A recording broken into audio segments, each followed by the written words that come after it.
अच्छा जी, एक हमारी बहन ने इस लफ्ज़ के बारे में पूछा है कि इस लफ्ज़ को और इस लफ्ज़ को यानी इन दोनों लफ्ज़ों को कैसे पढ़ा जाएगा, ज़रा पढ़कर दिखा दें।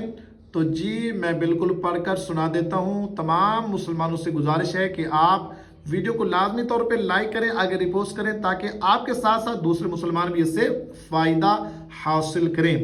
तो अहबाब ज़ी वक़ार, इसको अगर आपने तोड़ तोड़ के पढ़ना है, यानी जिसको हम जोड़ कहते हैं, तो सबसे पहले आपने ता को लंबा करना है। ता के ऊपर बड़ी मद है, आपने इसको 5 अलिफ तक लंबा करना है।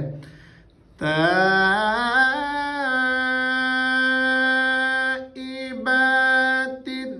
आबिदातिन साइहा।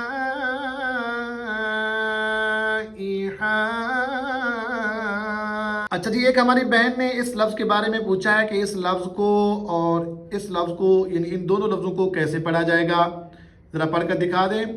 तो जी मैं बिल्कुल पढ़कर सुना देता हूँ। तमाम मुसलमानों से गुजारिश है कि आप वीडियो को लाजमी तौर पे लाइक करें, आगे रिपोस्ट करें, ताकि आपके साथ साथ दूसरे मुसलमान भी इससे फ़ायदा हासिल करें।